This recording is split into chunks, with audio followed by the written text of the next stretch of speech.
Estaba enseñando en una escuela de medicina explicando la genética y todos escucharon acerca de los genes y creen que los genes controlan sus vidas, ya sabes. En mi familia es hereditario la diabetes, el Alzheimer, el cáncer, lo que sea, y dicen, oh Dios mío, soy un receptor de tales genes y así es como será mi vida y esta es una creencia de victimización, de herencia. Está en mi herencia y voy a recibir estos genes y no puedo controlarlo. Hay una nueva biología que cambia todo esto porque revela que los genes no controlan nuestras vidas. Son nuestras percepciones y nuestra respuesta al entorno. Es el entorno el que influye en los genes. Lo relevante es que si podemos cambiar nuestras percepciones o nuestro entorno, entonces no somos víctimas, en realidad somos dueños. Pero tenemos que saber, tenemos que entender de que estamos creando nuestras vidas, porque si crees que eres una víctima, la creencia se traduce en la biología. Te conviertes en una víctima si eso es lo que crees. Sí. Así que usted demuestra científica y biológicamente que de hecho estamos en control de nuestros genes, que nuestros genes no están controlando nuestras vidas. ¿Puede darnos una breve descripción de cómo se prueba eso, Bruce? Sí, fue un maravilloso y sencillo experimento. Hace unos 47 años estaba clonando células madre. En ese tiempo éramos muy pocos en el mundo los que sabíamos qué era una célula madre. Una célula madre es una célula embrionaria. Y la razón de tener células madre es porque las células tienen una vida y mueren. Si no podemos reemplazarlas, una vez que nuestras células mueran, desapareceremos. Por eso una célula madre es una célula multipotencial. Déjame darte un ejemplo. Obtengo una célula madre, la pongo en un plato por sí misma y se divide cada 10 horas. Así que tengo 1, 2, 4, 8, 16 y después de una semana tengo 50.000 células en la placa de Petri. Pero aquí está el punto más importante. Todas vinieron de un padre. Entonces hay 50.000 células genéticamente idénticas. Y ahora el experimento. Sí. Tomo esa comunidad y la divido en 3 placas de Petri diferentes y cambio el ambiente un poco en cada placa. Al igual que los peces, las células viven en un fluido, así que hago una especie de acuario con todo lo que necesitan para vivir. Eso se llama ecosistema. Entonces cambio su composición un poco en cada plato, ¿ok? Lo que sucede es que en el plato 1 tengo células musculares, en el plato 2 con un entorno diferente obtengo células óseas, en el plato 3 con otro entorno diferente obtengo células de grasa. Bueno, todo el punto era esto. ¿Qué controla el destino de las células? ¿Alguien dirá la genética? No, no, no. Todos son genéticamente iguales. Sí. Así que el destino de la célula no fue determinado por la genética, sino por el medio ambiente, ¿ok? Bien. Es la información del ecosistema lo que influye en cómo evolucionan nuestros genes. Así que la gente dice, eso es muy bonito, tiene células en un plato de plástico. ¿Qué diablos tiene que ver eso conmigo? Y esta es la parte divertida. Te miras en el espejo y ves a este tipo guapo en el reflejo y dices, ese está ahí, ese soy yo, un simple ser humano, un solo organismo, y esa es una ligera percepción errónea por esta razón. Tú no eres una sola entidad, estás hecho de 50 trillones de células. Las células son la entidad viva. Tú, por definición biológica real, eres una comunidad. Así es que eres una comunidad de 50 trillones de células y la parte divertida es que eres una placa de Petri cubierta de piel con 50 trillones de células dentro y tienes un entorno, un medio de cultivo y se llama sangre. Y esa composición química de la sangre determina el destino de las células como ocurrió en mi placa de plástico. Entonces a una célula, ¿hace alguna diferencia si está en el plato de plástico o en el cuerpo? No reaccionará al entorno. Así que digo, oh, entonces la sangre es el medio de cultivo y la composición de la sangre controla la genética. Y eso es correcto, pero aquí está la parte genial. Como se ve en la placa de Petri, si cambio la composición del medio de cultivo, cambio el destino de las células. Entonces, ¿quién o qué controla la composición química de mi sangre? Así que lo siguiente es decir que el cerebro es el químico. El cerebro es lo que libera la química en la sangre. Y entonces se da un paso más. ¿Qué químicos debe liberar el cerebro en la sangre? Y voy al siguiente nivel, la mente. ¿Qué es lo que percibes? ¿Qué es lo que ves? ¿Qué es lo que buscas? Entonces supongamos que le digo a alguien, bien, aquí estamos. Me paro aquí, abro los ojos y veo a alguien que amo. Bueno, mi mente percibe el amor y lo traduce en la química del cerebro. Como la dopamina, el químico del placer, la oxitocina, la del amor, la vasopresina, la atracción, la hormona del crecimiento, lo que aumenta el crecimiento de las células. Así que cuando una persona experimenta el amor, el cerebro libera un cóctel de estos maravillosos productos químicos y cuando las personas están enamoradas, brillan, son saludables, tienen mucha energía y te preguntas de dónde lo obtienen, del medio de cultivo, ¿ok? Supongamos a la misma persona, abriendo los ojos y en vez de ver a alguien que ama, ve algo que realmente le asusta. ¿Se liberan entonces los mismos químicos que en el amor? Yo digo que no. Cuando percibo una amenaza o estoy viviendo con miedo, libero hormonas del estrés y libero hormonas que controlan mi sistema inmunológico, agentes inflamatorios y eventualmente cosas que me preparan para luchar o huir. Y aquí hay una parte interesante. Como dije, el destino de las células se basa en la química. Si pongo los productos químicos liberados por el cerebro y el amor en un plato de plástico con las células crecerán maravillosamente.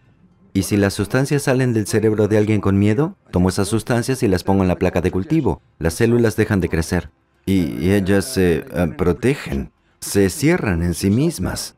Así que la idea es que cuando estás en crecimiento, estás abierto al mundo y dices, vamos, dámelo. Sí. Pero cuando el miedo o algo entra, te cierras y la química del miedo es lo que apaga las células. El miedo mata, de eso es lo que se trata. Así que básicamente, siempre hablamos de mente-cuerpo y esos estrictos científicos fundamentales diciendo cuerpo y mente y bla, bla, bla, bla. Y yo digo, no es un misterio, es simple. La mente es una interpretación del mundo.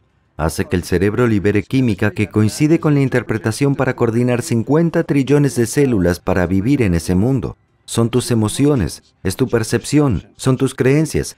Este es el origen de los químicos que terminan controlando los genes y es una nueva ciencia. Se llama epigenética y es una revolución de toda nuestra comprensión de la ciencia por una razón muy simple. Cuando era profesor en una escuela de medicina, enseñábamos el concepto de genética. En la genética todo el mundo sabe que tenemos genes, los genes controlan nuestros rasgos y obtenemos los genes de nuestros padres. Y así es que por lo tanto los rasgos de nuestra familia se nos transmiten. Y a veces eso es algo bueno y a veces es algo malo. Ya sabes, tienes enfermedades que corren en tu familia. Todo el mundo dice, mi familia tuvo cáncer, ¿seré el siguiente? Tengo los genes. Sí. Ese es el sistema de creencias que enseñamos. Nuestros genes nos controlan. Eso nos vuelve víctimas porque no elegimos los genes. Hasta donde sabemos no podemos cambiarlos. Sean lo que sean, nos hacen. Así que la gente va por ahí diciendo, oh, mi vida no es tan buena, tengo estos genes. Epi significa encima. Así que cuando estoy diciendo control epigenético, estoy diciendo literalmente control por encima de los genes. Es el entorno el que lo controla. Eso incluye no solo el entorno real, sino nuestra percepción del entorno, porque puedes vivir en el más sano de los entornos, pero si lo percibes como un mundo amenazante, entonces tus células reciben la percepción, no ven directamente el mundo exterior. El control genético te hace una víctima porque los genes te controlan. La epigenética es una revolución porque dice, mira, si el medio ambiente o mi percepción controla los genes, yo soy quien puede cambiar mi percepción, yo soy quien puede cambiar mi entorno, así que de repente no estoy encerrado. Soy libre de cambiar la forma en que vivo en el mundo, que a su vez regresa cambiando la lectura genética. Y esto en verdad es profundamente importante porque, por ejemplo, mucha gente suele hablar del efecto placebo. Sí. ¿Y qué es el efecto placebo? Bueno, esta píldora te va a curar, es la nueva ciencia más grande del mundo. Y yo me lo creo y me tomo la píldora y me pongo mejor y luego me dicen que solo era una píldora de azúcar. Entonces la verdad es, bueno, ¿qué me curó? Bueno, no fue la píldora de azúcar, fue la creencia en la píldora. Así que todo el mundo dice, oh sí, efecto placebo y piensas cosas maravillosas y de mejoras y yo digo sí, pero aquí está el problema, solo hablamos del efecto placebo. Hay otra cosa llamada efecto nocebo. El efecto nocebo es cuál es la consecuencia de un pensamiento negativo. Y resulta que es igual de poderoso en el control de tu biología y tu genética como lo es un pensamiento positivo con placebo. Entonces decimos, oh sí, un placebo crea buenos pensamientos que crean buena salud y buena salud. Y yo digo, sí. Y un mal pensamiento, un pensamiento negativo, un efecto nocebo realmente puede matarte. Puede causar una enfermedad. Si crees firmemente que vas a tener cáncer porque todo el mundo dice que vas a tener cáncer, entonces tu percepción enviará pensamientos de cáncer a tu cuerpo. La química que viene de esos pensamientos al cerebro y al cuerpo es una química que no apoya la salud, sino que en realidad la conducirá a tu propia muerte. Así que de repente es el poder de tus percepciones, positivas o negativas, lo que anula tu genética. Bueno, esto es sorprendente porque miras a tu alrededor y dices, mira a toda esa gente maravillosa y feliz y en realidad no solo están felices, también son saludables. Y el hecho es que sí, están enviando una química con la que las células realmente prosperan. En este mundo es cierto que la gente quiere acción inmediata, es el mundo en el que vivimos, gratificación inmediata. Si estoy enfermo, quiero algo inmediatamente para solucionar el problema y por supuesto buscamos en el mundo de las drogas para comprender cómo funciona esa inmediatez. Pero el problema con esto es que hay formas más efectivas de curación. Ahora, el problema con la curación energética es que realmente implica la conciencia, la mente y nuestra capacidad de cambiar nuestros sistemas de creencias. Bueno, esto lleva un poco más de trabajo que tomar una píldora. Y de hecho es como hablar de mi caso particular. Recuerdo que hace años, cuando estaba saliendo de mi formación académica médica convencional y entrando en este mundo, me enfrenté a una situación estresante en la que tuve neumonía. Y empecé a darme cuenta de que en algún momento es como, ok, tengo el control, así que agarraré esto con mi conciencia, mi espíritu y fortaleceré mi sistema inmunológico. Y empecé a darme cuenta de que las bacterias se dividían más rápido que mi capacidad para controlarlas.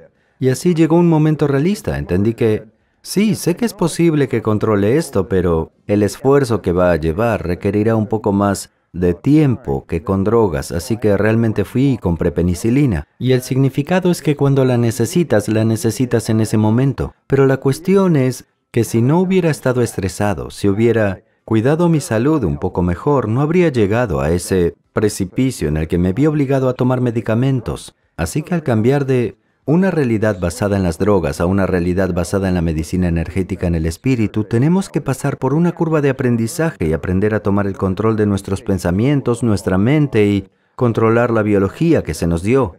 Cuando hacemos eso, el resultado es mucho mejor que el mundo de las drogas por una simple razón. No hay efectos secundarios. Así que básicamente, si empiezas a sanar con el espíritu y la energía, obtienes un proceso de curación sin obstáculos comparado con tratar con drogas y lidiar con los innumerables efectos secundarios que se muestran en los paquetes. Así que podemos decir que ambos funcionan, pero uno es muy superior al otro. Y sin embargo, no descartaría el uso de medicación cuando es necesaria, pero es tan solo una advertencia para cuando los síntomas comienzan a empeorar. Prestemos atención a los síntomas, porque los síntomas realmente te están informando que no estás viviendo en armonía o en salud y que el cuerpo te lo está diciendo. Así que en lugar de apagar los síntomas con drogas, es más importante que asumamos un papel de aprendizaje y digamos, soy yo quien está creando esta situación y solo yo puedo destruir esta situación sin el uso de drogas. Si quieres algunas increíbles afirmaciones del Dr. Joe Dispenza, míralo aquí al lado. Creo que lo disfrutarás. Continúen creyendo y nos vemos allí. Cuando paso por un cambio en mi vida o quiero un resultado específico que quiera crear, me encanta levantarme temprano por la mañana. Ese es mi tiempo. Me levanto a las 4:30 de la mañana porque ese es mi tiempo.